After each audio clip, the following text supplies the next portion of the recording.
I just dropped a single strand of hair, yet the whole country went into a level 1 lockdown. All because inside my body, 49 demons are imprisoned. Not only the ruthless Jack the Ripper, but also the monstrous, flesh-craving Hannibal, and even the Hulk, who can tear apart an aircraft carrier with bare hands. For the safety of the world, I locked myself away, and find myself in this asylum. But today, my daughter is missing. The police searched for 14 days, with no news at all. My reflection in the mirror opens its glowing red eyes. Those useless trash can't find her. Let us out, we will make this world drown in red. I sit perfectly still on the floor of the S-class confinement room, my back straight as a pine. 3 titanium walls, 14-hour infrared surveillance, motion sensor explosives disguised as fire hydrants. These make up the cage the nation custom built just for me. If I step even half an inch outside this 10 square meter white zone, detonates instantly. I pinch a single, fallen black hair between my fingertips. No one understands why a single hair triggers a nationwide lockdown. It is because the 49 demonic personalities inside me are physically bound to my flesh. A falling hair means my mental restraints are loosening, a warning sign of losing control. The government planted nano-sensors inside my body. The moment any tissue leaves me, it gets detected, and 1,000 miles away, the emergency command center will sound the highest alarm the very second my hair hits the ground. A faint buzz echoes outside my cell.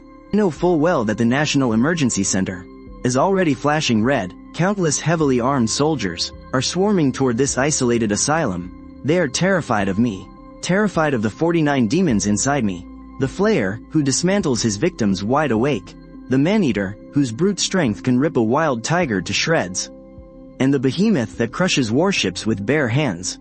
If I lose control, half the world will plunge into absolute chaos. To protect humanity, I personally locked myself inside this asylum, locked away for 10 years. 10 years of perfect calm. I never let a single personality break their chains, until 14 days ago, a phone call from the police shattered all my self-control. My daughter, my only reason for living, is missing. The police searched for 14 days, with absolutely zero news. I lower my gaze, my eyes falling on the mirror across the wall. It is a one-way mirror. The people outside can watch me, while I can only see my own reflection. But right now, that reflection is changing. On a face that looked exactly like mine, a pair of blood-red eyes slowly opened. Those useless pieces of trash can't find her. The reflection's lips moved, its voice so hoarse. It sounded like sandpaper scraping against iron.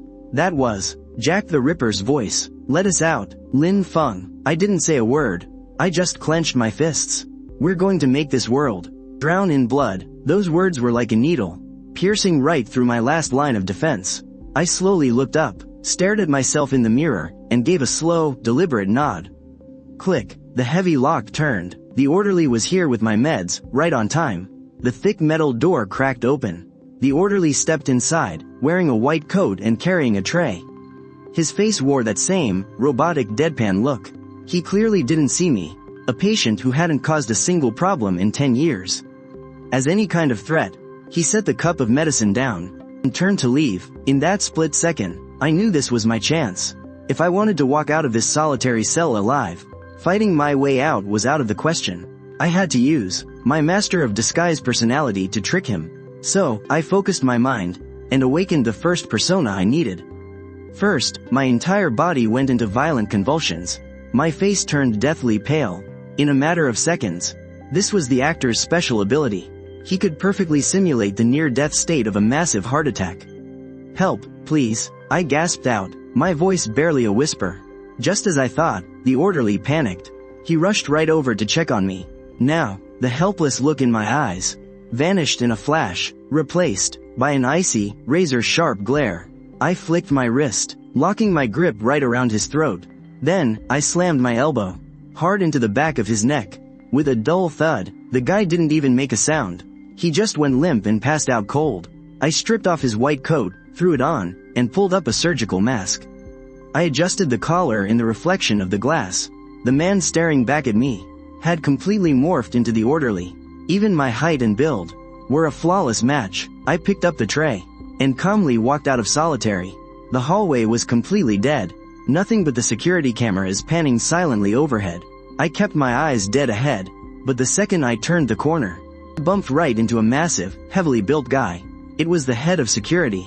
He glared down at me, frowning hard. "What are you doing out here?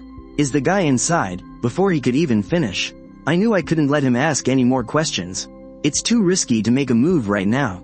Otherwise, it'll instantly trigger the hospital-wide alarm. I can only rely on a psychological personality to control him. So, I quickly switched my consciousness and let the psychologist personality take over my body. I didn't say a word. I just used my eyes to lock tightly onto his gaze while my lips moved slightly, whispering a few low, deep syllables. "Everything is fine. You should head to the break room and grab a cup of coffee." The head of security's eyes instantly glazed over, as if his soul had just been sucked right out of him. He muttered to himself, "Right, I should go grab a cup of coffee." Then he turned around, his footsteps heavy and sluggish, stumbling toward the break room.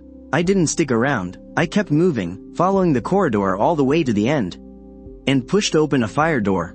Outside stood the massive walls of the asylum, at least 100 meters high. The top was covered with electric fences and armed guards. I glanced up at the security camera above me, knowing my next move had to break through physical barriers.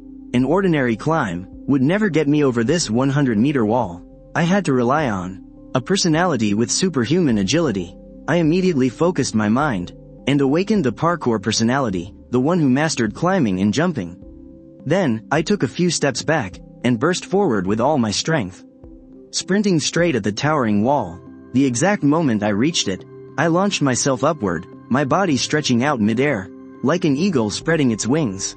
The tips of my toes tapped lightly against the concrete, propelling me even higher. My whole body shot up like an arrow released from a bow, flying right over the massive wall.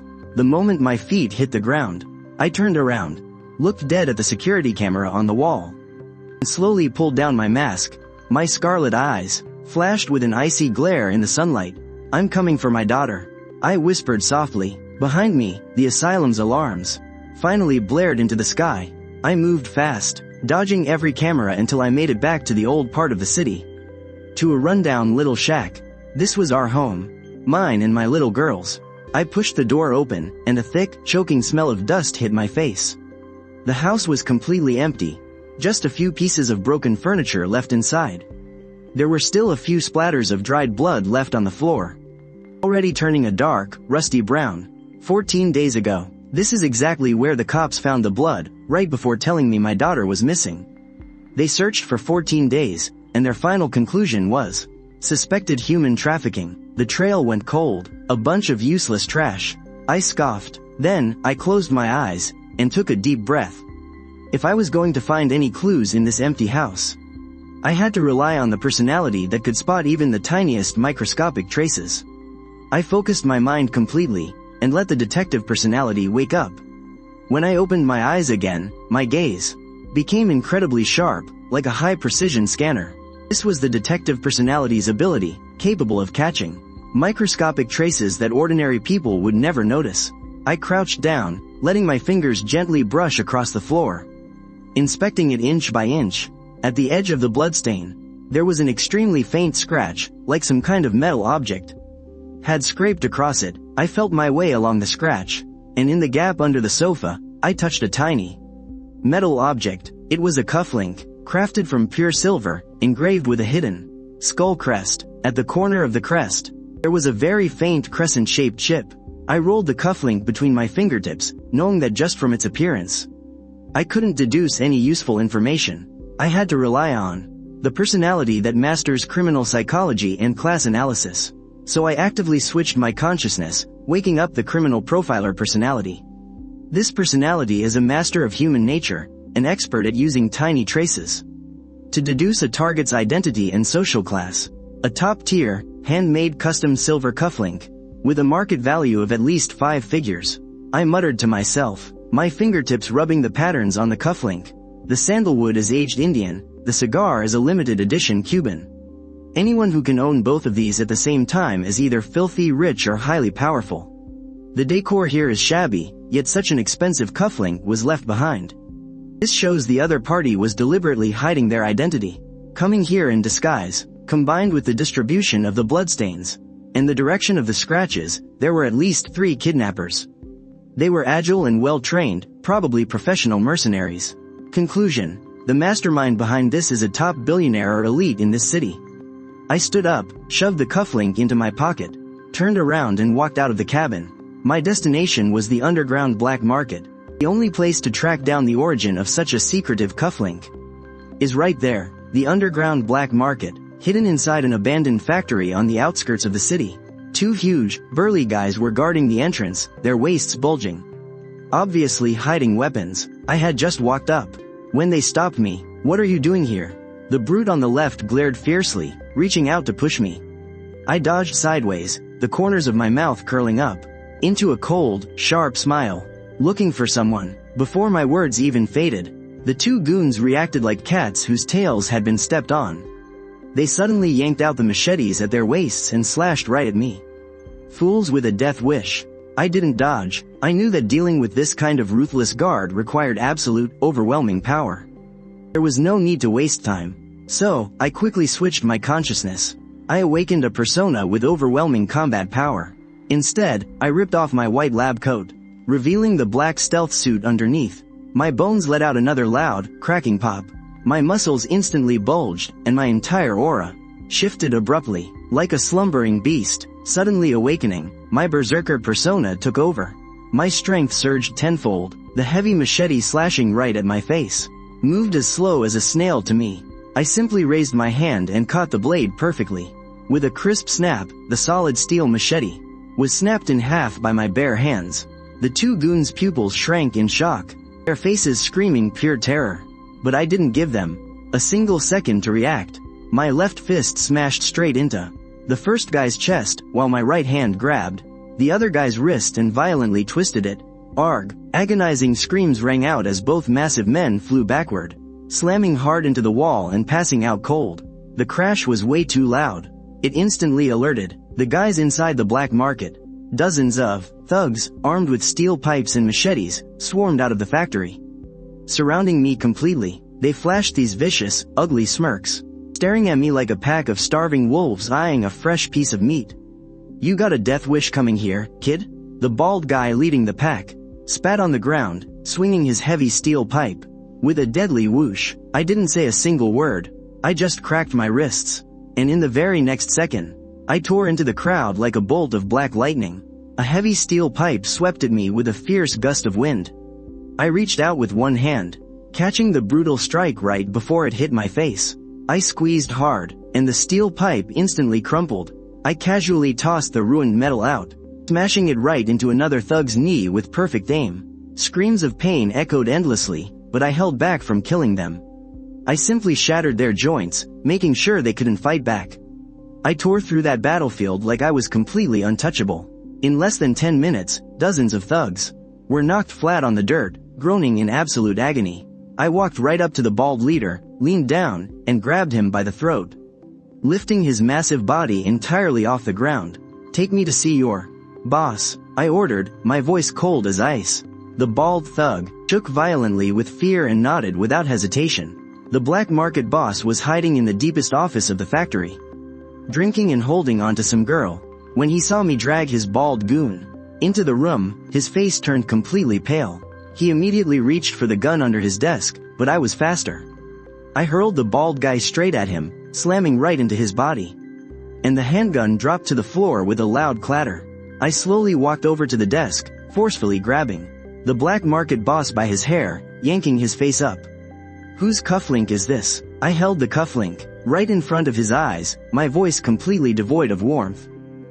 It's Zhao Tianhao's. Zhao Tianhao is the richest man in the city," he cried out, his voice trembling in fear. "I was just running errands for him. Please let me go." A cold glint flashed in my eyes. The night was as dark as ink. On the top floor of the city's most luxurious hotel, a grand charity gala was in full swing. Men and women wore expensive evening gowns and suits, their faces plastered with hypocritical smiles as they chatted away about their so-called philanthropy. In reality, it was nothing more than a social game for the rich and powerful. Zhao Tianhao stood right in the center of the banquet hall, wearing a perfectly tailored Italian suit, his hair combed flawlessly without a single strand out of place. He held a wine glass, laughing and chatting merrily with the politicians around him. The smile on his face was warm and approachable, looking every bit the picture of a successful man. Nobody knew just how many dirty deeds this self-proclaimed generous and philanthropic billionaire was hiding behind closed doors. Standing at the entrance of the banquet hall, I was wearing a suit that I had stolen from the black market. It was well tailored and fit my physique perfectly. To slip into the banquet hall unnoticed and get close to Zhao Tianhao, I needed to have an aura that matched the occasion. So, I switched my consciousness, letting my elegant gentleman persona take over my body. My back straightened instantly, my pace became calm and unhurried, and my eyes softened. A perfectly measured smile tugged at the corners of my lips. Every gesture and movement carried an air of aristocratic elegance, blending in perfectly with the surroundings. No one suspected a thing about my unfamiliar face. I walked slowly through the crowd, the leather shoes on my feet, stepped on the smooth marble floor without making a single sound. Everyone's attention was entirely focused on Zhao Tianhao. No one noticed an uninvited guest like me. I walked up to the stage in the hall, picked up the microphone, and cleared my throat. The previously noisy banquet hall instantly fell dead silent. Every single pair of eyes turned toward me. Zhao Tianhao also stopped chatting and looked at me with a frown, a hint of confusion in his eyes. Facing the microphone, I flashed a gentle smile, then raised my hand to take the black backpack off my shoulder. With a heavy thud, a lifeless head tumbled out. It rolled right out of the backpack, landing on the white tablecloth of the dining table. It was the head of the underground boss. The whole room went dead silent, but the next second, screams echoed through the entire banquet hall. Women went pale with terror, panicking and running for their lives in every direction. Men turned ghostly white, instinctively stumbling backward. What was supposed to be a lovely evening instantly turned into a living nightmare. Zhao Tianhao's face immediately turned completely ashen. He took a sharp step back and roared, "Guards! Where are my guards?" Over a dozen bodyguards in black suits rushed out from the shadows, gripping heavy black firearms, all their barrels aimed straight at me. "Get him! Take him down!" Zhao Tianhao screamed hysterically. Without missing a beat, the guards pulled their triggers.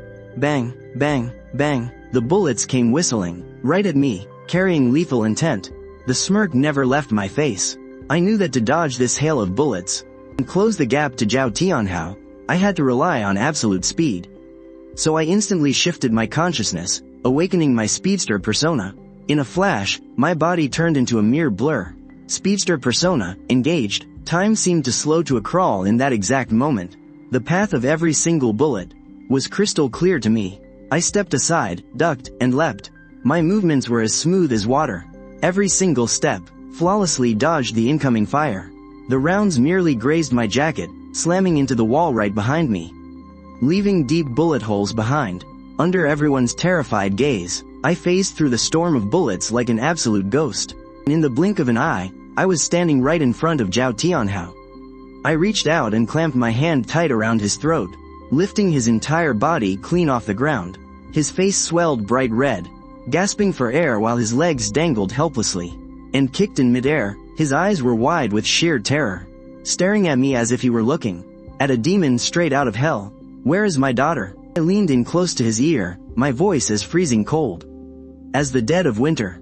I don't know what you're talking about," Zhao Tianhao choked out, his eyes darting away. I tightened my grip just a fraction. The sickening crunch of his bones was loud and clear. The agonizing pain twisted his face into a grotesque mask. He couldn't keep up the act anymore, sobbing and begging for mercy.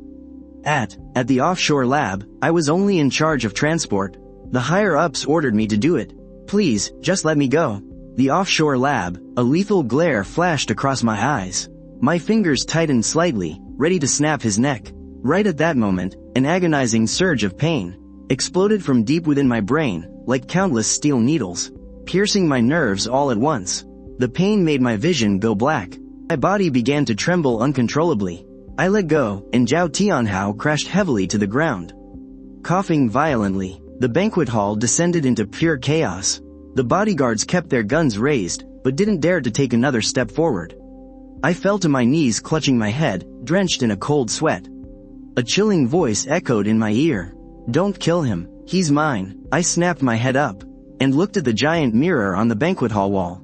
It reflected my own image, but standing right behind me was a blurry, dark silhouette. Its build was identical to mine, but it radiated a suffocating aura of dominance. The shadow raised its hand, syncing perfectly with my movements, a cold, bloodthirsty smirk on its face. And also your 50th personality. You're not a hallucination. Every muscle in my body tensed. The sheer agony of my split personalities from all those years spiked to its absolute peak right then. The oppressive presence of this other me far exceeded any personality shift I had ever felt. A harsh, grating sound, like grinding metal, pierced my eardrums. In a flash, I remembered fragmented memories of the asylum, the freezing operating table in the dead of night, the excruciating pain in the back of my head, and the glass purification tanks. Along with the hushed whispers, those flashes I thought were just my madness were now brutally piecing together into the truth. The experiments at the asylum. You bastards did this. My voice was shaking. Fury overrode my fear. The shadow strode over to the control panel, gliding a finger over a red button with a look of utter contempt. That's not all. Why do you think they kidnapped your daughter? He waved his hand, activating a hologram. In the projection, inside a high-tech incubation pod filled with pale green fluid, was my little girl curled up, her tiny face terribly pale. Her eyes shut tight. The hologram shifted to a complex genetic map. Next to my daughter's DNA sequence was a label, Shadow Activator. The shadow mocked, your body is the perfect vessel for the God Creation Project. Those 49 personalities are just unstable energy sources. I am the core they deliberately extracted. To reach my ultimate form, I need bone marrow with identical genetics to act as a key. Your daughter's is the only match. You sick bastard. I was completely consumed by rage. My combat personality awakened instantly. My fist ripped through the air, smashing toward the shadow. He casually dodged to the side and effortlessly slammed a palm into my chest. An unstoppable, overwhelming force tore right through my internal organs. I flew backward like a kite with a snapped string, brutally crashing through the wall. I cough up fresh blood. Every bone in my body throbs with an agonizing, paralyzing pain. The gap in our power is like an endless chasm. I stand absolutely no chance against him. Just then, the lab's security alarms pierce the air with a deafening screech. Red warning lights flash frantically as the entire room begins to shake violently. From behind the dark figure steps out Zhao Tianhao, the mastermind behind the kidnapping. Gripping a detonator, he sneers. Lin Feng, thank you for helping us. Awaken Lord number 50. This entire manor is rigged with explosives. The self-destruct sequence has been initiated. You're all going down to the grave with the Lord. A deafening rumble echoes from deep underground, and the floor tears open. Massive chunks of stone crash down, and my pupils shrink in pure terror. I stare dead fixed at the shaking incubation tank on the monitor screen. Seeing my little girl's fragile silhouette inside makes my heart twist in agony. No, I roar, dragging myself toward the screen, only to be pinned down by the collapsing rubble. Heavy debris smashes into my back, the blinding pain making my vision go completely dark. Just as my consciousness fades, my daughter's frail, blood-curdling scream pierces through the deafening explosions, drilling crystal clear into my ears. That scream strikes like a thunderbolt. Pain, fury, and utter despair collide into a raging flood. Shattering the walls of my mind, the 40 hidden personalities awaken deep within my consciousness. Those who once fought solely for themselves now achieve an unprecedented, perfect resonance. They fuse together, all for her. 49 voices roar in absolute unison. Total darkness swallows my eyes. Pitch black veins crawl from the corners of my eyes down my cheeks, as my bones crack and snap violently. My muscles bulge out of control, a berserk, ferocious energy surging all around me. The ruins keep caving in, massive boulders raining down from above. I levitate into the air, the dark energy whipping up into a colossal, violent vortex. It sucks in all the surrounding rubble. Through this horrifying mutation, I keep my human silhouette, yet radiate a purely demonic, terrifying aura. Boom, a massive explosion hits, and a brutal shockwave rips right through the floor. The entire manor is reduced to a fiery wasteland, and at the very climax of the collapse, a blinding pillar of black light blasts straight into the sky from the center of the rubble.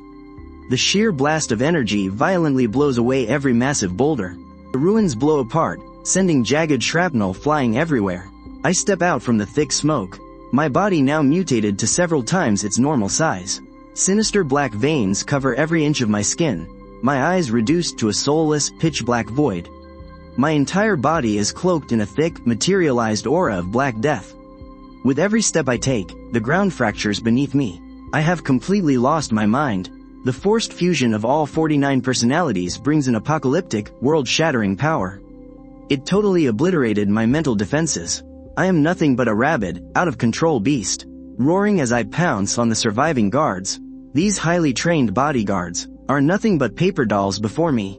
Wherever my dark aura sweeps through, the sickening crunch of shattered bones and blood-curdling screams echo non-stop. Automatic gunfire and heavy blades slash at me, yet nothing can leave even a scratch on my skin. Instead, their weapons are instantly pulverized by my aura. In the midst of this chaotic slaughter, my little girl's weak, yet unmistakable crying pierces right through the raging energy field. That terrified, heartbreaking whimper acts like an angel's voice, slowly pulling my true self back from the darkest depths of my mind. Flicker of sanity remained, my dark eyes flashing with an inner struggle. I froze, staring at the blood still staining my palms. Agony tore through my chest. The fading thought of my daughter was like a single spark in the overwhelming darkness. I snapped my head toward the open ocean, the source of her crying. Like a fired arrow, I bolted straight for the manor's helipad. An armed chopper was already spooling up, getting ready to escape. I closed the distance in seconds, grabbing the landing gear with one bare hand. I ripped the pilot right out of the seat and threw him to the dirt. I didn't even climb inside. I just hung onto the outside of the chopper with one arm. With my free hand, I slammed the engine. Dark energy flooded right into the machine. The chopper roared to life, exploding with power way beyond its limits. It shot straight into the sky, tearing off toward the open ocean. The speed was insane. Clouds ripped past us in a blur. Clinging to the outside, my dark aura whipped violently in the howling wind. My eyes were dead locked on the water below. Soon, the coastline came into view, but the sight waiting on the water took whatever shred of sanity I had left and burned it to ash with pure rage. Multiple destroyers were locked in a massive ring formation. Every single cannon was pointed right at me. The decks were swarming with soldiers and heavy artillery. It was an ambush. A deep, guttural roar ripped from my throat. You're all dead. Out of my 49 personalities, the raw power of the Hulk instantly took control. My body began to massively mutate and expand. Muscles bulged and tore, as a faint green glow mixed into my dark, deadly aura. I let go of the chopper, free falling straight down from 3,000 feet. Gravity took over, dragging me down faster and faster. Like a dark meteor, I slammed directly into one of the destroyers. With a deafening boom, I punched right through the steel deck and crashed into the ship's core. Thick steel beams twisted and snapped. The ocean violently rushed inside. The warship violently tilted and began to sink, while panicked soldiers fired wildly from above. Bullets and missiles rained down on me, but I was already bursting out of the hull. I dug both hands into the edge of the sinking destroyer, and roared with everything I had, ripping the multi-thousand-ton warship completely in half. The ocean became an absolute war zone. I went on a bloody rampage through their entire fleet. 1 second, my speedster personality took over, teleporting and harvesting lives. The next, my brute force ego snapped back in, tearing thick steel armor apart with my bare hands. Then, my psychic alter ego took control, throwing soldiers into terrifying nightmares, making them slaughter each other. My dark aura bled into the ocean, turning the waves crimson. Deafening explosions, screams of terror, and the groans of sinking ships. It was a twisted symphony of death. Everywhere I went, massive warships were dragged down to the abyss.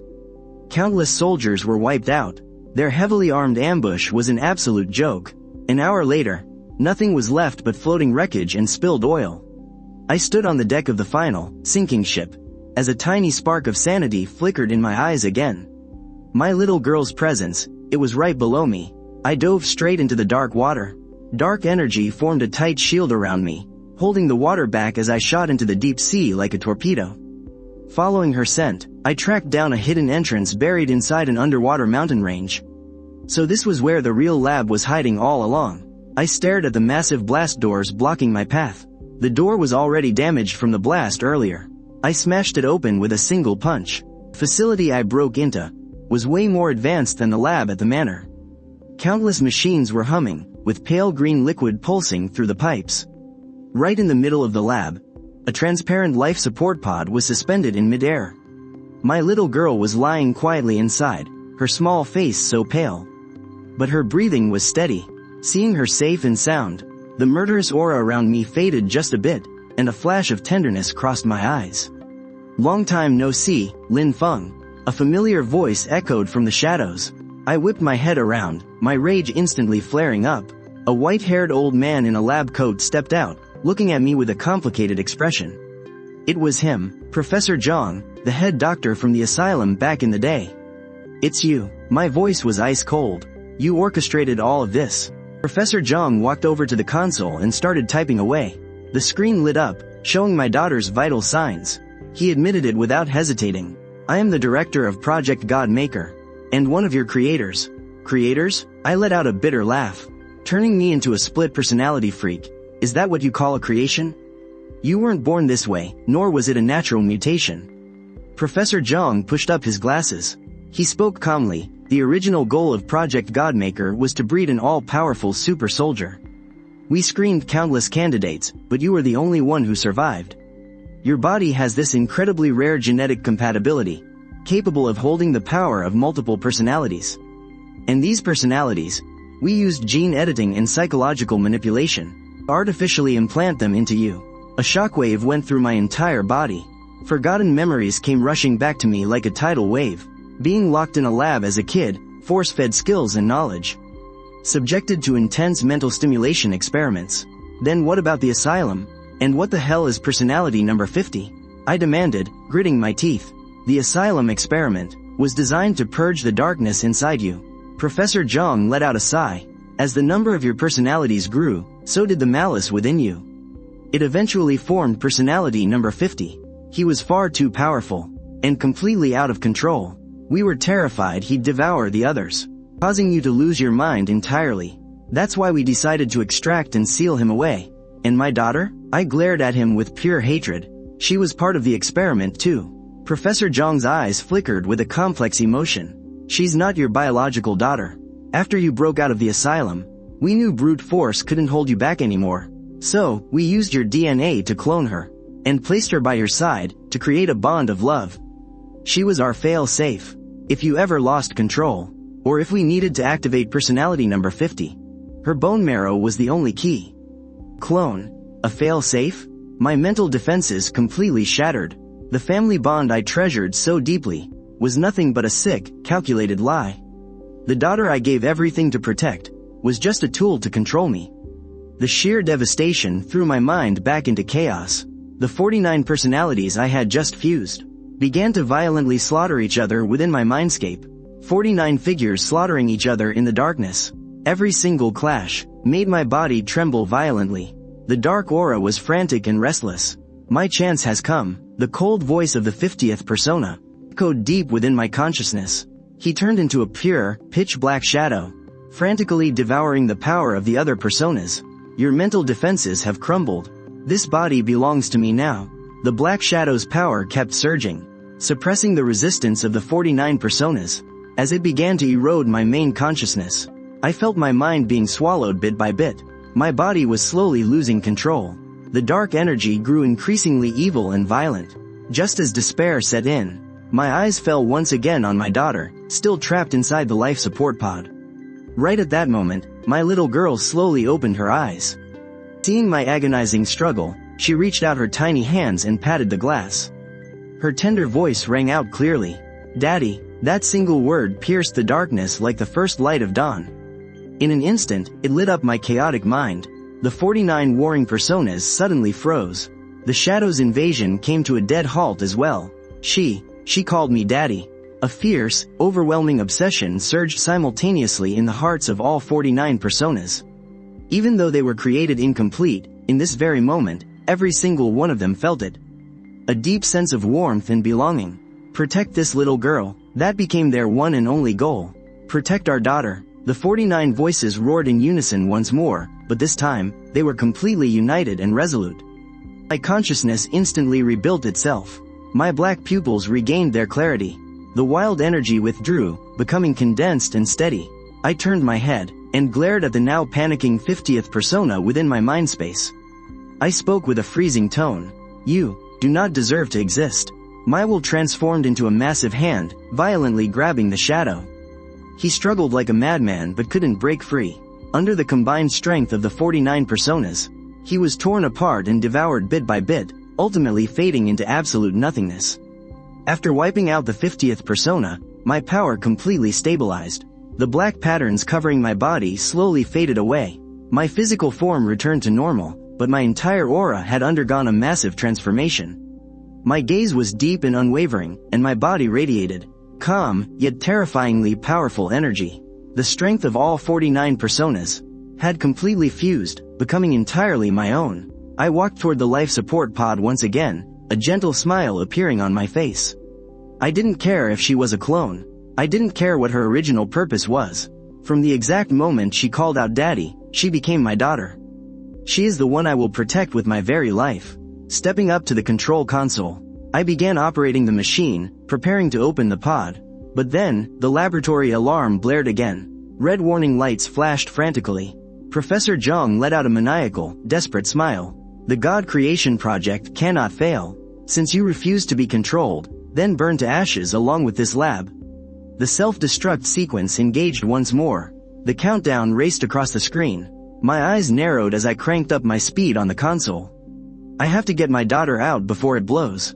The glass of the pod slowly lifted. I reached out my hands, and gently pulled my little girl into my arms. Her tiny face is still pale, with wet teardrops clinging to her eyelashes. The moment I scoop her up, she instinctively grabs onto my shirt. Her sweet voice trembles with fear. Daddy, Daddy's right here. I look down and gently kiss her forehead. But inside me hides an unshakable power. The power of 49 personalities. They have already completely merged. All that bloodthirsty violence and calm logic, perfectly intertwined together. Right now, in my heart, there is only an overwhelming, raw love for this little life in my arms. Just then, the lab's alarm sirens suddenly turned piercingly loud. Red warning lights flash like crazy. On the control panel screen, a line of blood-red text suddenly pops up. Nuke locked. Countdown. 10 minutes. A nuke? My pupils shrink in horror. I snap my head toward Professor Zhang. He has a grim smile on his face. Slumped on the floor, the God-making project is a top-tier state secret. You staying alive is the biggest threat. Director Li from the Supreme Security Bureau will never let any trace of this experiment leak out. Director Li. That guy who claimed to be all about national security. My former boss who locked me up in a mental asylum for 10 years. My heart skips a beat. So he was the real mastermind behind all this. He's not protecting the world. He is just trying to cover up the dark secrets of this filthy experiment. Now that the project is out of control, he's actually dropping a nuke to wipe out this entire island, along with me and my daughter. Damn it, I curse under my breath. Holding my little girl tight, I turn around and sprint toward the escape pod. The lab is already shaking violently. Chunks of the ceiling keep crashing down. Pipes are bursting open. Pale green corrosive acid is spewing out everywhere, sizzling as it eats right through the floor. The escape pod is at the far end of the lab. It's a small, one-man submarine. Its capacity and armor level are nowhere near enough to survive a nuclear shockwave and radiation. But right now, it's our only chance of survival.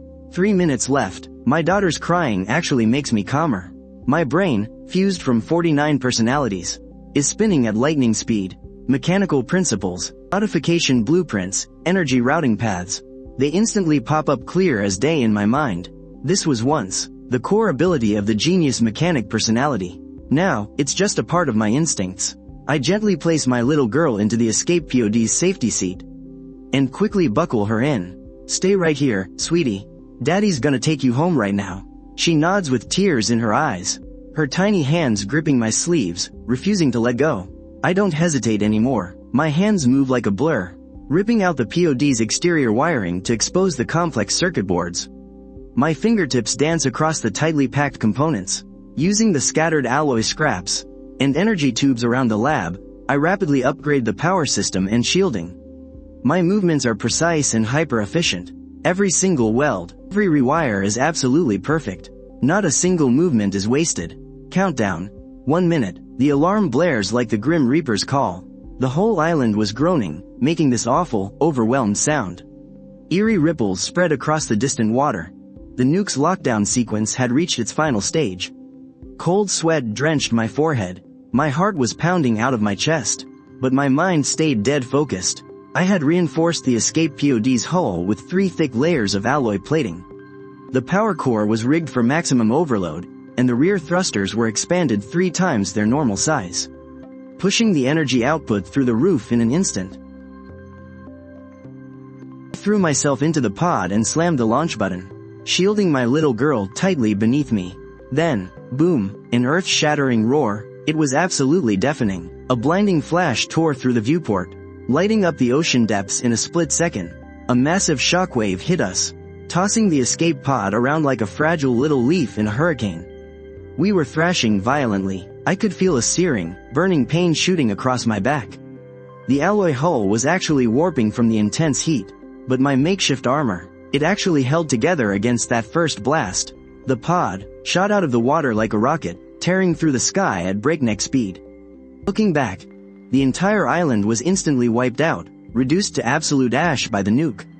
A massive mushroom cloud exploded into the heavens, churning up a tidal wave hundreds of feet high, swallowing every last trace of what used to be there. I don't even know how much time passed before the pod finally crash-landed onto a desolate, empty coastline. I carried my daughter out of the hatch, my boots sinking into the soft sand. The air was thick with the choking smell of gunpowder and salty ocean spray. We found an abandoned shack to lay low for a bit. I built a small fire to dry out her soaking wet clothes. I managed to scrounge up some clean water and food, watching her scarf it down so hungrily. My racing heart finally started to calm down. But right then, my little girl slowly looked up at me. Those innocent, clear eyes of hers were bleeding into a terrifying, glowing crimson. It was the exact same look I had when I lost control. "Daddy," her voice whispered, dripping with a chilling, sinister tone that no child should ever have. My entire body froze. I gently brushed my fingers against her cheek, and I could actually feel this dark, pulsing energy writhing right beneath her skin. Professor Zhang's sickening words echoed in my head. "She's a clone, grown from your own DNA. Just another piece of our little experiment." My God, I finally understood. Those bastards had implanted shattered personality fragments deep inside my daughter long ago. She wasn't just some fail-safe. She was another twisted, heavily modified test subject. For the days that followed, we dropped completely off the grid. We kept moving, bouncing between remote ghost towns. I tried desperately to use a father's love, to suppress the monstrous fragments eating away at her mind.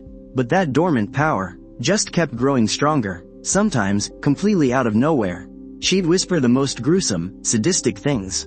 Other times, she'd suddenly show this terrifying, superhuman strength.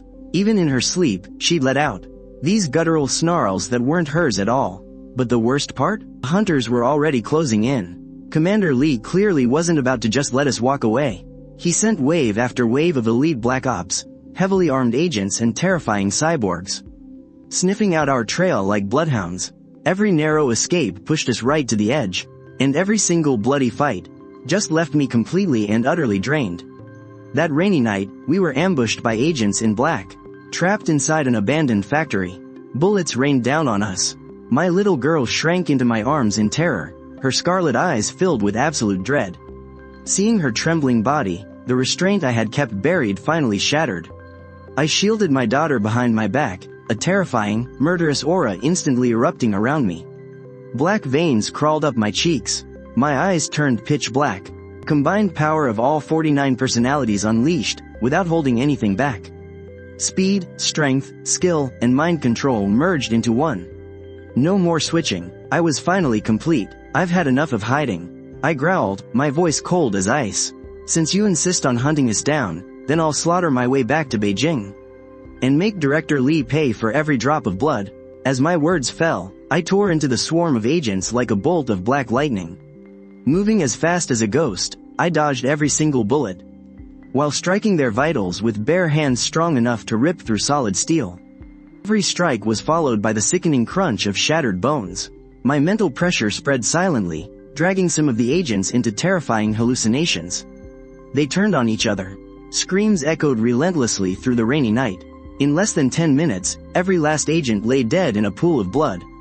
I picked up my shell-shocked daughter, gently wiping the rain and tears from her face. My eyes hardened. Daddy's taking you home, and taking out the trash while I'm at it. Meanwhile, at the Beijing headquarters, the towering skyscraper right in the heart of the city looked majestic on the outside, but hid countless filthy secrets within. Up in the penthouse office, Director Li stood by the floor-to-ceiling windows, looking down at the bustling metropolis, toying with a silver badge in his hand. "Sir, Lin Feng is slaughtering his way here with the girl."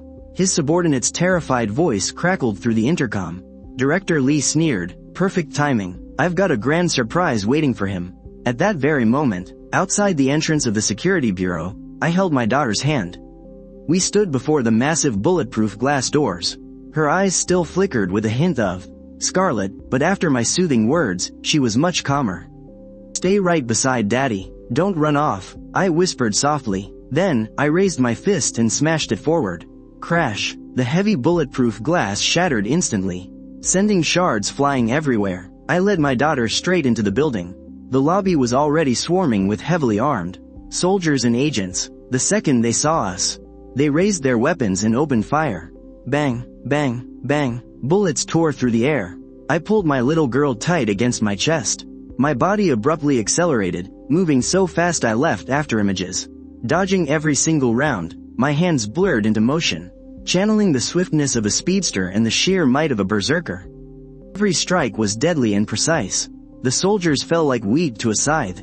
They couldn't stop my assault at all. I let out a low shout as I headed up to the second floor. Holding my daughter tight, I leapt into the air, grabbed the handrail, and scaled the stairs in a flash. The moment my feet hit the second floor hallway, a bone-chilling cold suddenly struck us. The temperature plummeted to dozens of degrees below zero, freezing the walls and floor in a thick layer of ice. This was a freezing trap, specifically designed to counter strength-based powers. The extreme cold was meant to freeze my muscles and drain my strength. But the energy inside me was already completely unified. The heat control instincts of the flame bringer immediately awakened. Blazing flames erupted all over my body, instantly driving away the biting cold. The ice melted rapidly under the intense heat. Still holding my little girl, I stomped through the freezing water and charged straight ahead. Waiting for us on the third floor was a high-voltage trap. The entire level had been turned into a massive, deadly electrical field. Blue arcs of electricity crackled and danced wildly through the air. The powers of the insulator were already a part of my very being. I carefully wrapped my daughter in a shield of energy, keeping her completely safe from the electric shocks. As for myself, I simply walked right through the deadly field without even breaking my stride. The fourth floor was an illusion trap. The second I stepped onto that level, the world around me shifted. Suddenly, I was back in the solitary confinement cell of the asylum. I saw Professor Zhang's cold, cruel scalpel, and my daughter, trapped inside a life support pod. Struggling in absolute agony, a massive wave of dark, crushing emotions flooded my mind, desperately trying to break my sanity. But my newly merged willpower was absolutely indestructible. The immunity of the clear mind instantly let me see right through their pathetic tricks. The fake reality shattered into a million pieces. Clutching my daughter, I kept climbing higher. Floor after floor we went, and every single level featured a trap, targeting a different superpower: freezing cold, high voltage, illusions, poison gas, gravity fields. But these pathetic tricks, which might have given me trouble in the past, were nothing against the ultimate, perfected power of my 49 merged personalities. It was all just child's play now. I didn't even need to consciously switch between them. Speed, raw strength, defense, mind control, elemental mastery. They flowed out of me naturally. I crushed everything in my path, marching straight up to the top floor like it was a walk in the park. The door to the penthouse office was locked tight. I raised my foot and kicked the damn thing wide open. Commander Li was cowering behind his desk, his face completely drained of color. He looked at me like I was a demon crawling straight out of hell. His bodyguards instantly rushed me, but I just casually waved my hand. A brutal shockwave of energy blasted them right off their feet, slamming them so hard against the wall that they died on the spot. "Lin Feng, please, spare my life." Commander Li dropped to his knees in terror. slamming his head against the floor again and again. I was just following orders. I'm not the real mastermind behind all this. I slowly walked right up to him, staring down at his pathetic face. Who is it? Commander Li looked up, a twisted, eerie look in his eyes. It's your uncle, Lin Zhenshang. He's not dead. He is the one who truly orchestrated the God creation project. My uncle? A violent shudder went through my whole body. That fuzzy, distant image of him suddenly flashed into my mind. In my memories, right after my father passed away, he vanished without a single trace. They told everyone he died in a tragic accident. To think he's actually been alive this whole time. But right at that very moment, the back wall of the office slowly split open, and a man dressed in a sharp black suit.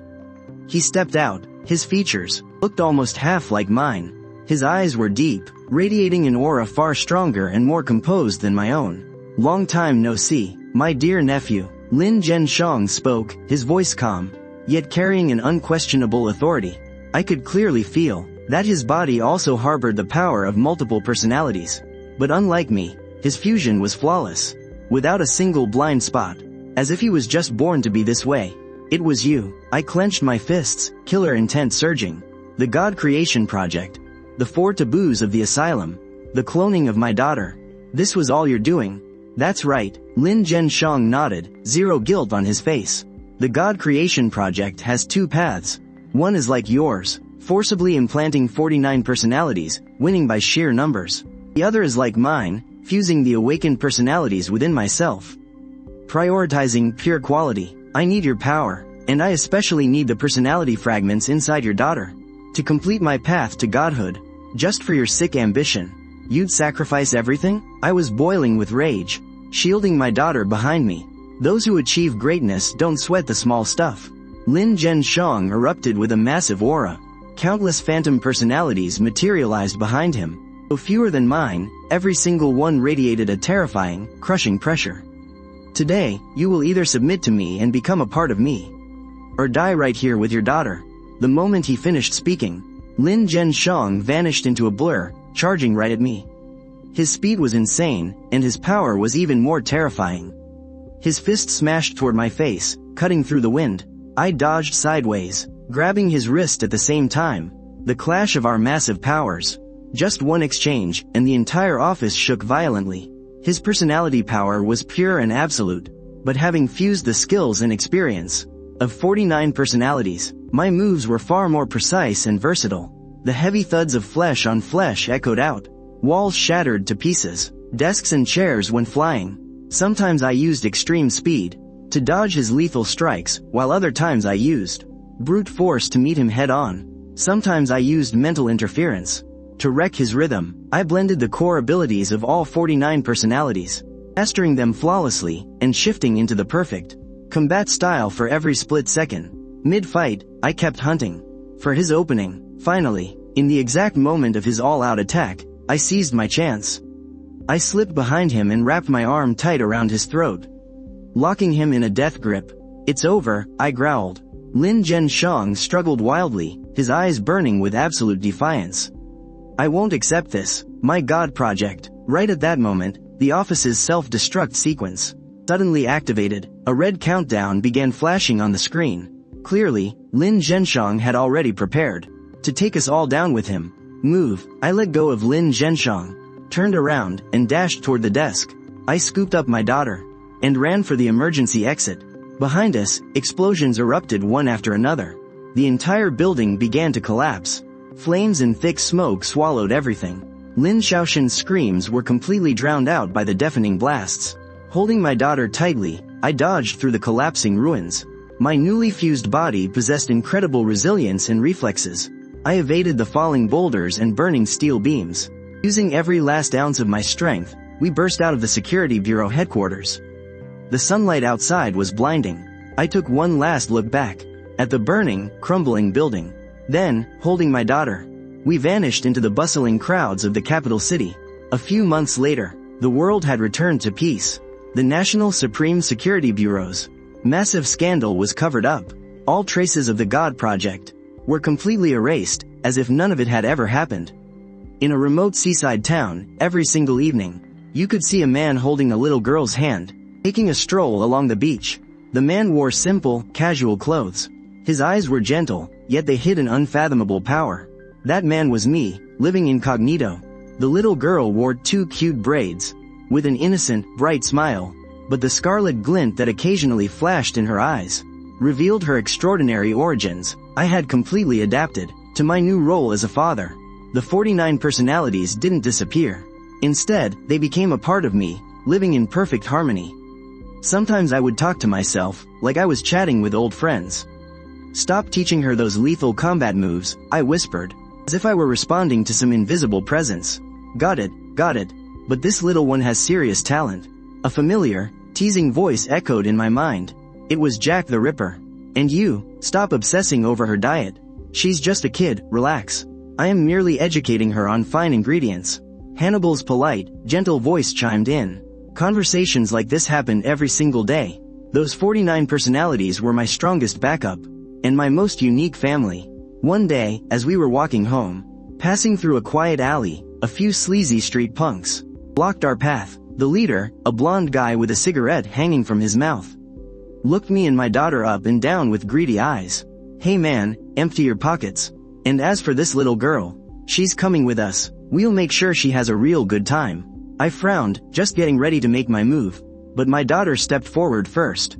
The sweet smile completely vanished from her face. A creepy smile curved her lips, her crimson eyes gleaming with a cold light in the dim alleyway.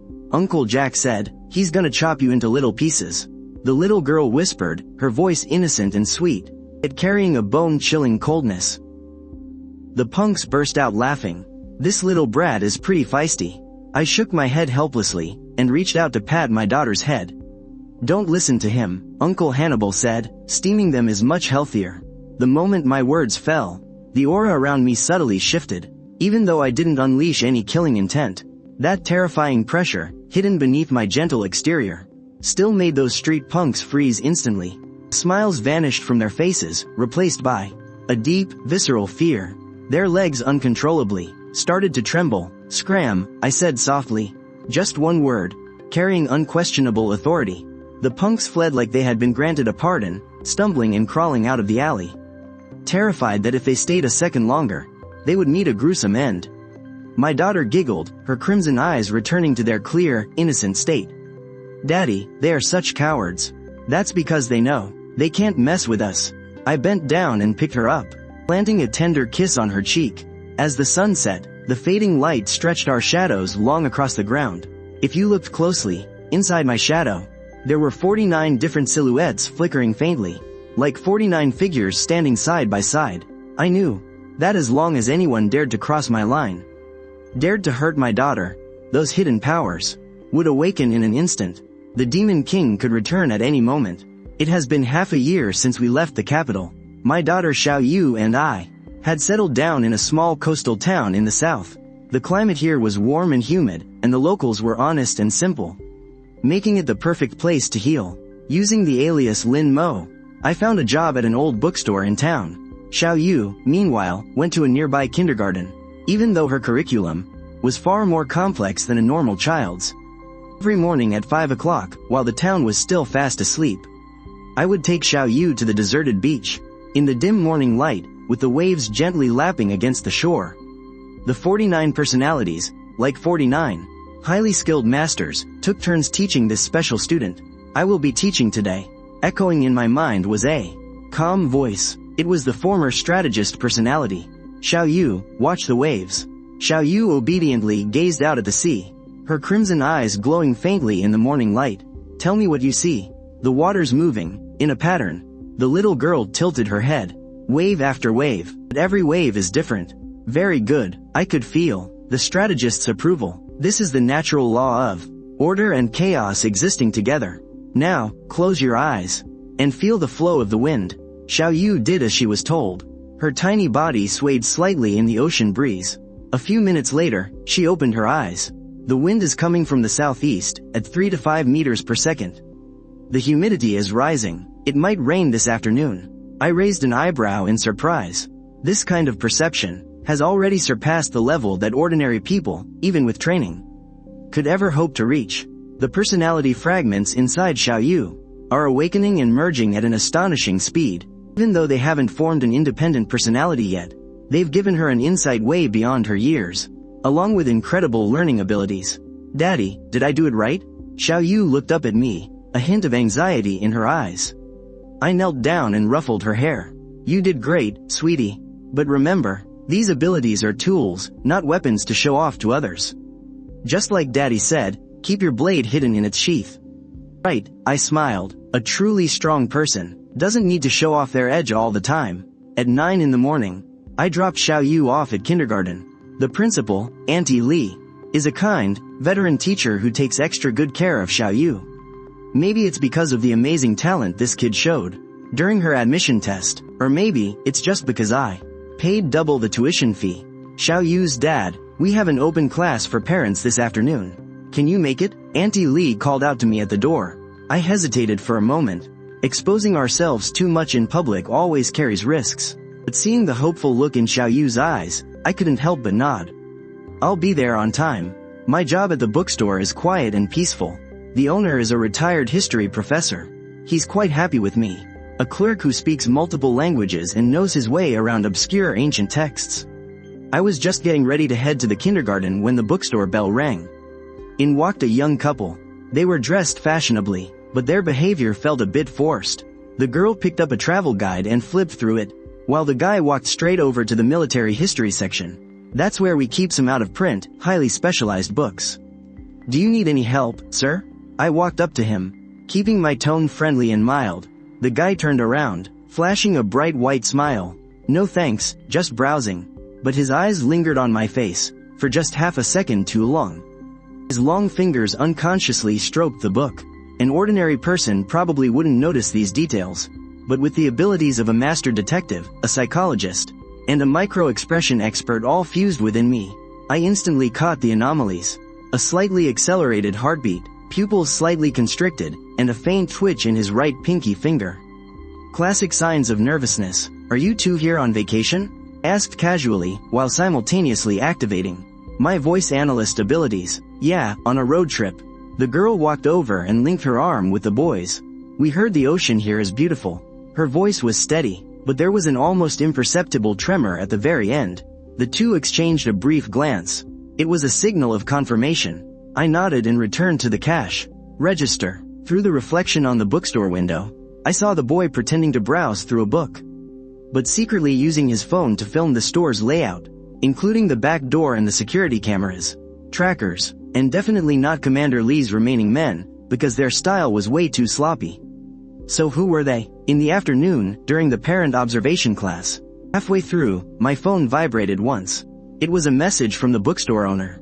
Lin, those two young people from earlier asked a lot of questions about you. I think something's a bit off. Just as I thought, I replied, thanks for the heads up. It's probably just an old work dispute.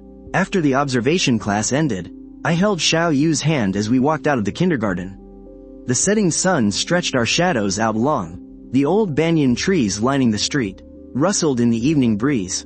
Everything looked as peaceful as usual, but I could feel it. At least 3 pairs of eyes were watching us from the shadows. Daddy, someone is watching us. Xiaoyu suddenly whispered. My heart skipped a beat. You can feel them? She squeezed my hand tighter. There are 2 in the left alley. One behind the second floor window on the right, and, in the cafe across the street, that man in the hat. He's stared at us 3 times now. Her perception was even sharper than I imagined. I bent down, picked Xiaoyu up, and said in a relaxed tone, let's walk a little faster then. Daddy's going to make you seafood noodles. On the way home, I intentionally took a detour into a small alley. There were no cameras here, and the lighting was dim. Perfect place to deal with trouble. Come out, right in the middle of the alley. I stopped walking. My voice was calm. It was dead silent for a few seconds. Then footsteps came from both front and back. 4 people stepped out of the shadows, surrounding me. The one leading them was none other than the boy from the bookstore this afternoon. Right now, his fake smile was completely gone. Lin Feng, or should I say, Mr. Lin Mo. He pulled out a badge and flashed it. National Security Agency, Special Investigation Division. We need you to come with us to assist with an investigation. I glanced at the badge. It looked real, but the Special Investigation Division was disbanded 6 months ago. After Director Li's downfall, This department, due to its involvement in way too many illegal ops, got completely wiped out. Nice fake badge, though, I said coldly, but the Special Investigation Division doesn't exist anymore. Who are you working for? The kid's face dropped. The other three instantly reached for their waists. And in that split second, I made my move, the combined power of 49 merged personalities. No switching required. With just a single thought, the abilities kicked in. My body moved like a ghost, vanishing into thin air. When I reappeared, I was already behind the two guys on the left. My hands struck with pinpoint accuracy, hitting the sides of their necks. The force was controlled perfectly, just enough to knock them out, but not enough to kill. The guy on the right drew his gun, but the moment the barrel went up, I grabbed it. With a light twist, the sound of crunching metal echoed loudly through the dead silent alley. The man screamed in pain as his wrist snapped. The kid leading them finally reacted. He yanked out a syringe-like device from his jacket and lunged at me. It was loaded with a heavy-duty nerve inhibitor, specifically designed for superhumans. I dodged to the side and landed a swift kick right on his wrist. The syringe went flying, smashing against the wall. The blue liquid inside splashed all over the ground. The whole thing took less than 5 seconds. All 4 of them were down. I searched their gear and badges, and found something pretty interesting. Besides the fake national security badges, they were carrying pins from a private military firm, along with an encrypted comms device. I pulled out the device, and tapped into my hacker personality. My fingers flew across the screen. The complex encryption was completely bypassed in just a few seconds. The latest message read, "Target confirmed. Execute Plan B." The sender's codename was Eagle Owl. Eagle Owl, I muttered under my breath. I had seen that codename in the national security files before. It belonged to a high-ranking agent who was supposed to be dead. One of Lin Zhenshang's most trusted men. It looked like my uncle's network hadn't been completely wiped out after all. That realization made my stomach drop. I cleaned up the scene, dragged the 4 guys behind a dumpster, and got out of there fast with Xiaoyu. That night, after putting her to bed, I sat alone in the living room, lost in thought.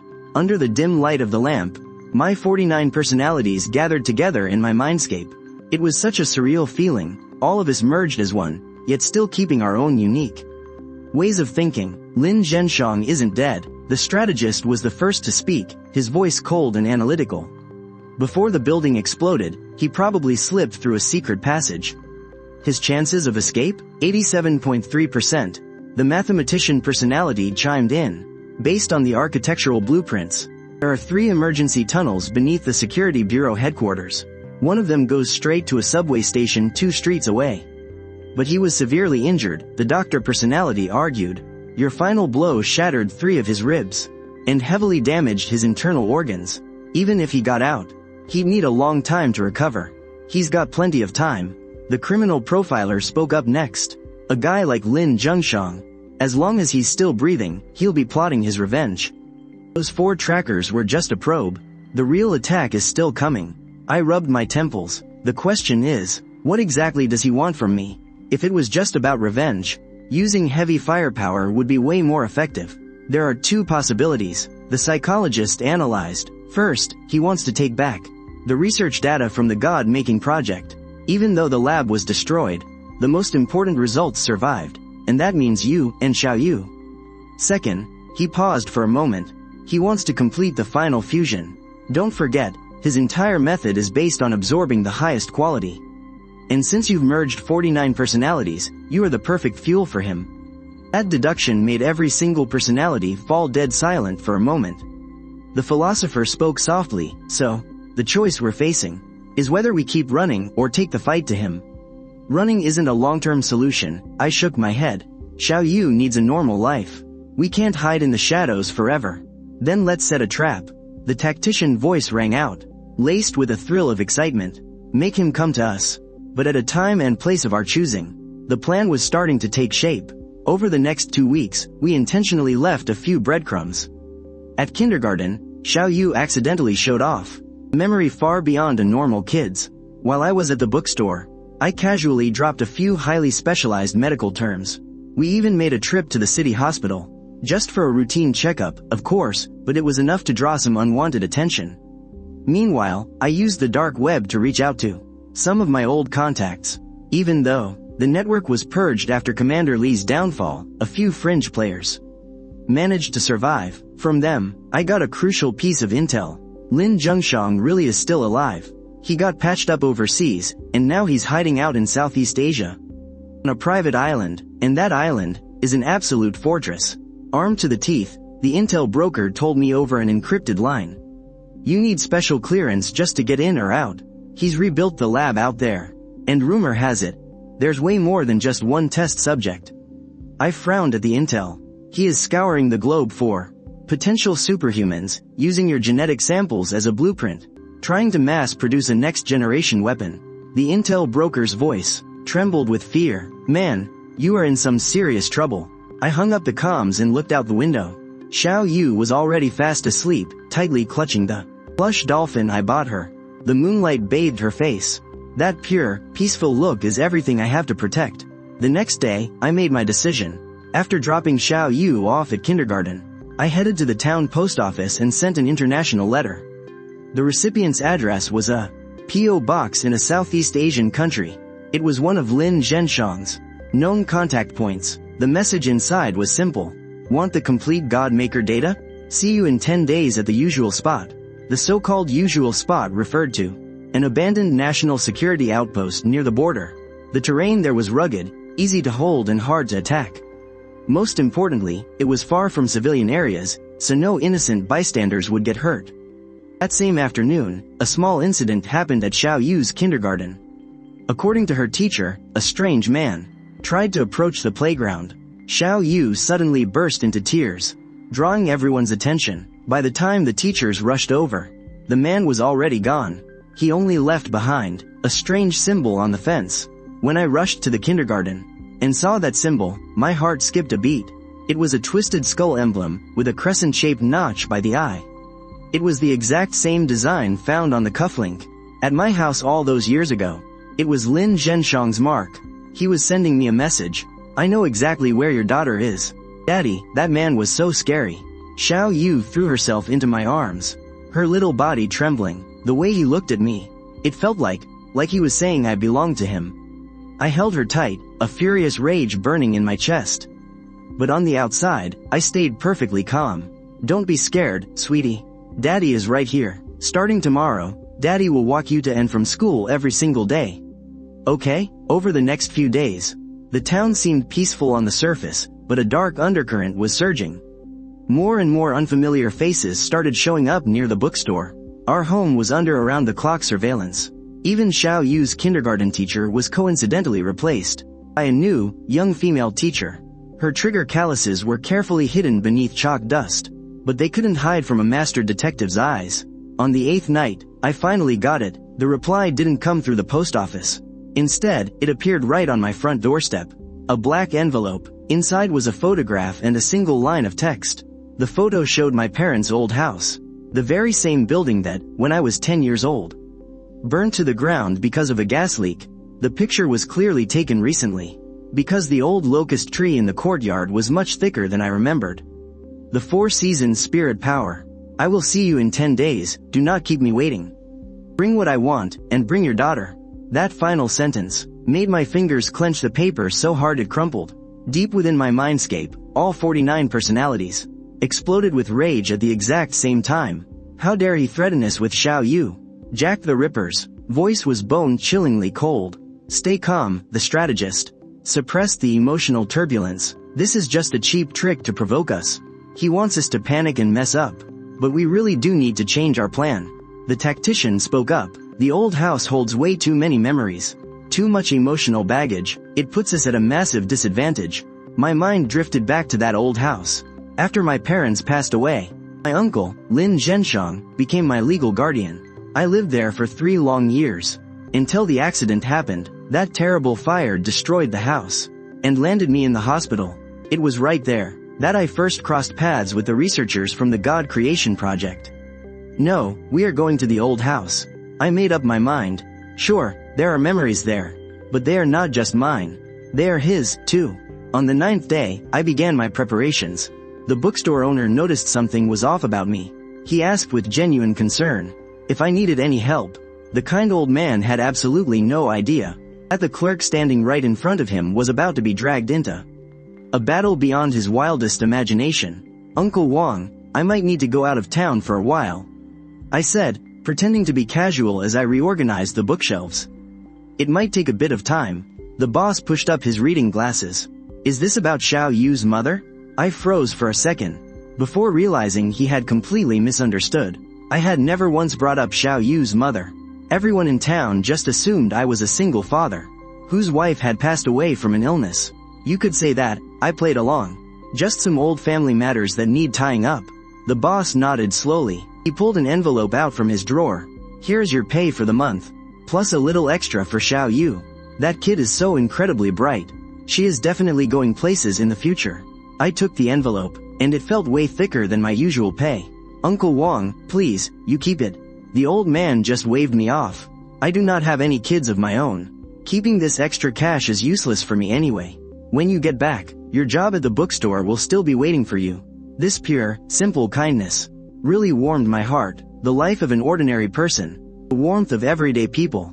This is exactly what I am fighting so desperately to protect. On the morning of the 10th day, I helped Xiaoyu get dressed in a specially made outfit. The inner lining was woven with high-grade bulletproof material, while the collar hid a micro-tracker and a two-way radio. She seemed to sense something, and was unusually well-behaved. "Daddy, are we going on a trip?" "Yes, to see a relative." I tried my best to sound relaxed. "And then we can finally settle down for good." We drove out of the city, heading toward the old estate. It was out in the mountains of the neighboring province, a 6-hour drive away. All along the way, I kept checking the rearview mirror. There were at least 3 cars tailing us on different stretches of the road, taking turns covering each other. Their professionalism was way beyond the guys who tested us before. At 3 in the afternoon, we arrived at our destination. The old estate sat at the foot of the mountain, surrounded by abandoned farmland and scattered woods. The house itself was nothing but ruined walls and debris, its scorched wooden beams pointing up at the sky like a silent tombstone. I parked the car a distance away, holding Xiaoyu's hand as we walked into the ruins. A figure stood with his back to us, wearing a dark trench coat. His hair was gray, but his posture was perfectly straight. Hearing our footsteps, he turned around. It really was Lin Feng, but he looked much older than I remembered. He had a fresh scar on the left side of his face, stretching from his temple down to his jaw, adding a harsh edge to his once refined face. "You came, Lin Feng." His voice was hoarse. It sounded like his vocal cords had been damaged. "And you brought my little great niece." "She is my daughter," I insisted, pulling Xiaoyu safely behind me. Lin Feng chuckled, but there was zero warmth in that smile. "Genetically speaking, she is our shared masterpiece. The perfect derivative of the God-Maker project, carrying potential that pushes past the limits of humanity." "She is just a kid," I said coldly. "What you want, I can't give you."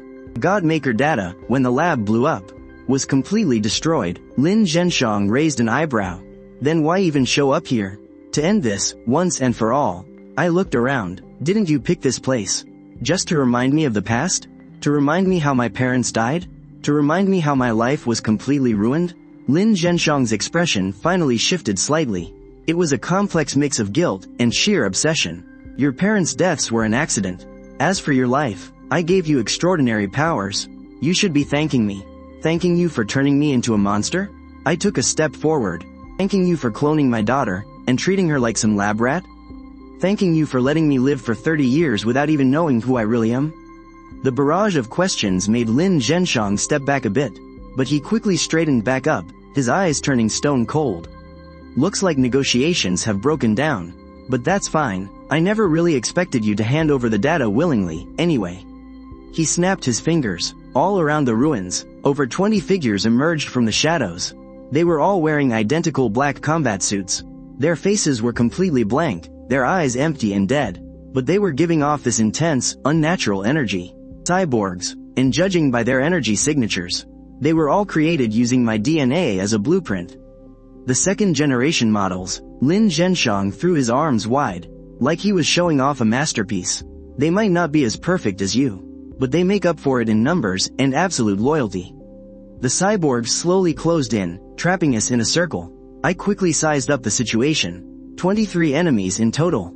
5 of them had a Class A energy output, while the rest were sitting somewhere between Class B and Class C. Xiaoyu was right behind me. I had to keep her safe no matter what. That really limited my options. Xiaoyu, close your eyes. I whispered softly, cover your ears, and count to 100. But Daddy, just listen to me. She did as I asked. I took a deep, steadying breath. Deep within my mind, all 49 personalities woke up at once. This time, I didn't hold them back. I let their power completely take over. Dark veins started creeping up my neck and across my face. My eyes turned pitch black, and the air around me started to warp and twist. A physical, murderous aura flared up around me like fire. This was the first time I was completely conscious. While fully unleashing our combined powers, the feeling was terrifying, yet absolutely incredible. Like I was a god who could control everything, but also like the power could swallow me whole at any second. Flash of shock crossed Lin Zhenshang's eyes, quickly followed by pure, twisted joy. Perfect, just perfect. This is the ultimate evolution I've been searching for. The fight broke out in a split second. The 5 Class A cyborgs charged at me first. They moved insanely fast, their fists literally tearing through the air. I didn't even try to dodge. I met them head on. Our fists slammed together with a heavy, deafening crack. The shockwave sent the loose rubble flying. When it came to raw strength, I had the absolute upper hand. Channeling the traits of the Incredible Hulk, the Berserker, and a bunch of other heavy-hitting personalities, every single strike I threw carried enough force to shatter mountains. In just our first clash, the arms of 2 Class A cyborgs were bent at totally unnatural angles. You could hear the sickening crunch of bone, but these freaks didn't feel any pain. They barely even flinched before swinging at me with their good arms. At the same time, the rest of the cyborgs swarmed me from every direction. Their teamwork was flawless. They were clearly trained to kill as a unit. I switched tactics, activating the speedster's powers. My body blurred into an afterimage, weaving right through the horde. Every time I paused, I landed a surgically precise strike. Elbows, knees, knife hand chops. I made sure to completely avoid their vital organs. I only aimed for their joints and nerve clusters. This wasn't out of mercy, though. It was to harvest their samples, all while following the guidance of the biologist personality. I need an intact cyborg body to study Lin Zhenshang's technology. Only by knowing my enemy can I completely defeat him. The battle lasted for 5 minutes. When the final cyborg fell, the ruins were left in absolute chaos. I was panting slightly, with a few new cuts on my body, but nothing more than flesh wounds. 23 cyborgs, 23 completely incapacitated bodies. A combat record like this would shock any superhuman organization out there. Lin Zhenshang started clapping. Not a single trace of panic on his face. Absolutely brilliant. It seems these ordinary mass-produced pawns really can't do a thing to you. He took off his trench coat, revealing a specialized combat suit underneath. Well then, let me experience it for myself. The power of the God-Maker Project's ultimate masterpiece. Before he even finished speaking, his figure completely vanished. It wasn't super speed, but some kind of spatial ability. The very next second, he appeared on my left, his hand chopping toward my neck like a blade. I dodged to the side and blocked. The moment our arms clashed, I felt this bizarre, eerie energy. He was absorbing my energy. Surprised? Lin Zhenshang's smile grew wider. This is the path I have chosen. Devouring and assimilation, your 49 personalities, will become my stepping stones to the realm of the gods. We clashed once again. This time, it was far more lethal. Lin Zhenshang's abilities were incredibly bizarre. Sometimes, he'd turn into a phantom to phase through my attacks. And other times, he'd strike from completely impossible angles. But the worst part was, with every single physical contact, he would drain a chunk of my energy. But I was adapting, too. The fusion of 49 personalities gave me more than just raw power. It gave me unparalleled combat intelligence and learning speed. After 10 moves, I had already figured out his attack patterns. By the 20th move, I launched my counterattack. Your power has a fatal flaw. As we crossed paths in a split second, I whispered to him. After every spatial jump, you need 0.3 seconds to stabilize yourself. And when you drain energy, your defenses drop by 15%. Lin Zhenshang's expression instantly changed, but my fist had already smashed right into his chest. He was sent flying backward, shattering a charred pillar and coughing up a mouthful of blood. Impossible. He struggled to get back on his feet. How could you see through it so fast?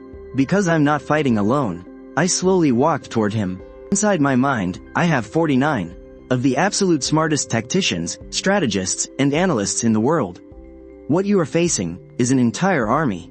A look of genuine dread finally crept into Lin Zhenshang's eyes. He frantically backed away and whipped out a detonator from his coat. Then let's die together. Right beneath these ruins, I buried enough explosives to level this entire mountain.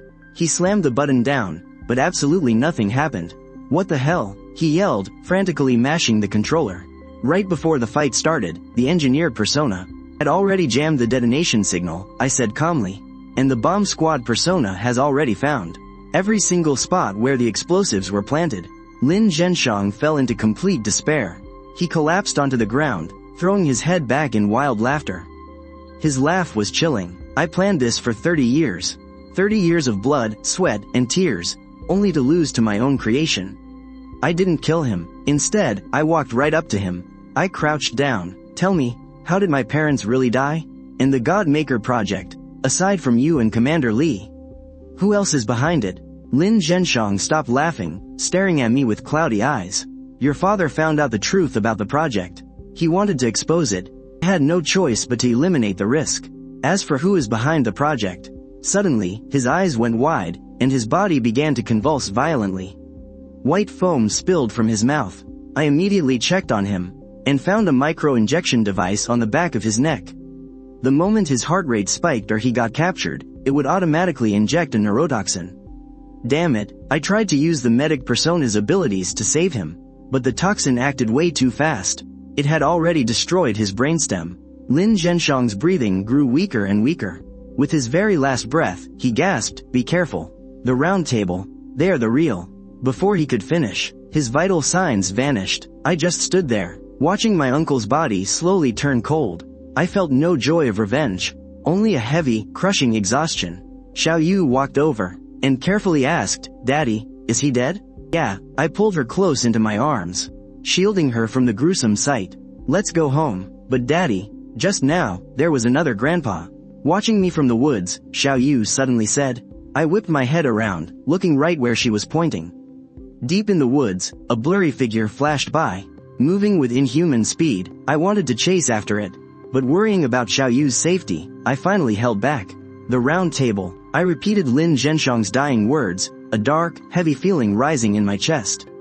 I really thought defeating Lin Zhenshang would end everything. But now, it seemed like this was just the opening act of a much bigger conspiracy. After cleaning up the scene, I took Xiaoyu and left. On the drive back to the city, she fell asleep almost instantly. After going through so much, a kid's energy has its limits after all. I drove on, my mind racing with a million thoughts. Just then, my phone rang. It was an unknown number. I picked up, and a distorted, robotic voice spoke from the other end. "Mr. Feng, congratulations on passing the test. The round table invites you to join us. You have 7 days to decide. We will be in touch when the time comes." The call disconnected. Right after, a message popped up with a photo. It was a picture of Xiaoyu at her kindergarten. The angle made it obvious that she was being secretly watched. Beneath the picture was a single line of text. "Her potential is absolutely astounding. We should provide her with a much better environment to grow up in." Danger. Pure, naked danger. I looked at my daughter sleeping soundly in the rearview mirror, and gripped the steering wheel tightly. The fight is far from over. But this time, I am no longer fighting on my own. The car sped off into the distance through the dark night. The road ahead is still very long. But I know that no matter what lies ahead, I will protect her to the very end. Because I am her father, and the living fusion of 49 legends. The Demon King's journey has only just begun.